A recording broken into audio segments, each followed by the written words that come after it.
Hello, YouTubers. Guess when it rains, it pours, man. I had a really busy morning. Got a call that one of our buses' doors would not open. Turns out the alternator went out, and it's got a secondary battery that feeds the accessories. And this alternator is a Pentex, yeah. Alternator's like a dual alternator, basically in one. And the company went out of business. They don't sell parts for them. It's got to be rebuilt. And the parts are very hard to get, I guess. So anyways, couldn't fix that bus. Got a call right down the road that one of our other buses' brakes were grinding, So by the time we got to that bus, a caliper busted, started leaking all over the place. So I've got to repair that.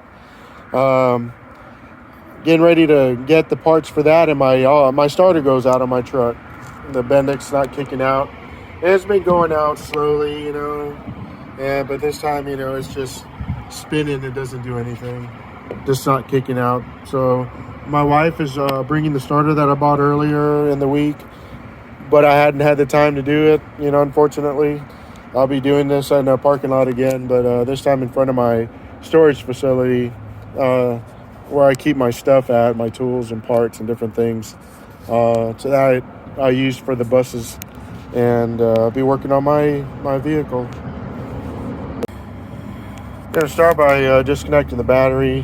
Usually the negative is good enough, but I think I'm going to do them both, because if this negative touches the firewall or anything like that, I'm just going to have 12 volts continuity again.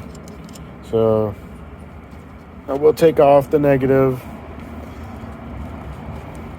It's too close to the fender, so I don't want to take the positive off. So I'm messing with the starter and the leads. I don't want to accidentally jump it over or short something out. So disconnected that. Take off my ring. Put it in a safe spot. Believe it or not, I actually hit the solenoid switch with my ring one time, and I kicked the truck over. Luckily, it wasn't in gear. So I was messing around. I said, never again. I'm going to take my watch off, too. Always got to be safe. Like that, if you get it caught somewhere, and there's been these horror stories where people jump off and their ring finger gets caught in something and it rips the whole finger off. So, don't want to be that guy. Once again, I broke out the kit that I always use for everything, at least to start off with, and mostly get the jobs done with just that. Use my cordless ratchet, just tools out of it. It's a 9/16 socket to get the starter bolt started and off. There's one in the bottom, one in the top, in the bell housing area. I do have a ratchet wrench, which I highly recommend, 9/16, and it actually swivels. Not a name brand. I think it's a Husky also. Home Depot, I believe. This will get the job done. I'm going to pull that starter, undo the cables, and waiting for my wife to bring the new starter. I'll slap this on and be on the road. Okay, I've got the starter out. It was pretty easy.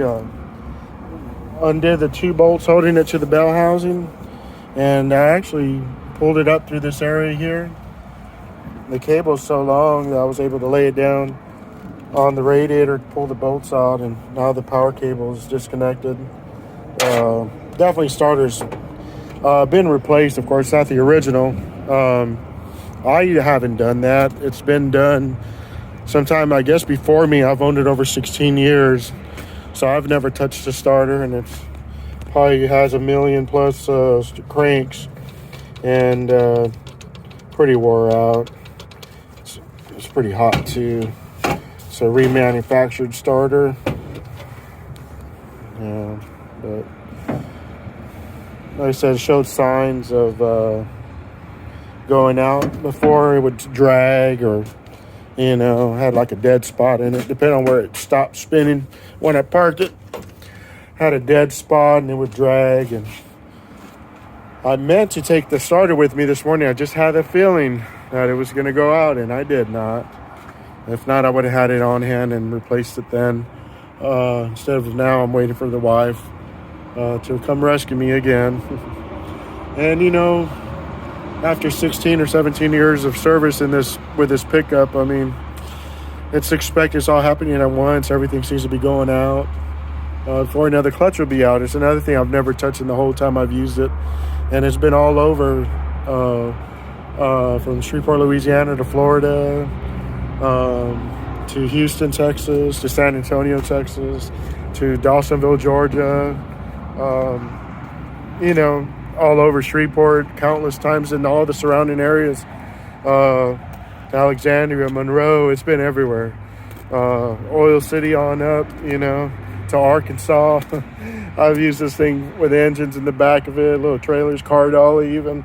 So it's been a great little pickup.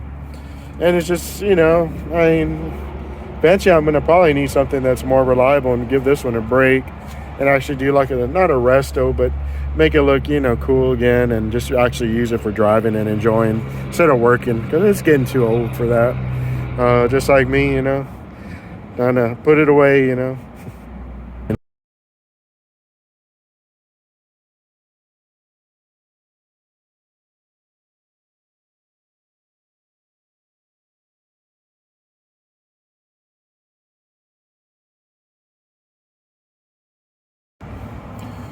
Yeah, just took the battery up, set the starter in. Really simple.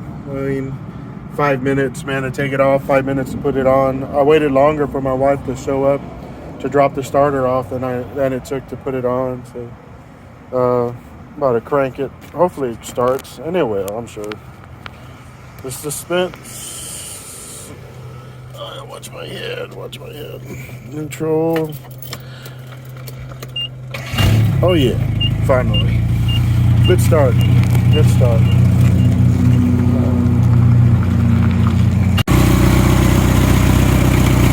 Well, that's it again. Until next time. Hopefully not.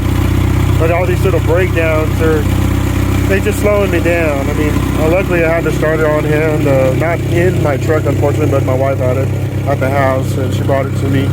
But it was a simple fix. But now back to the real problems I got to work on. Brakes and a few other things. Alternator. My day is full. Thank you for watching. Like, subscribe if you wish.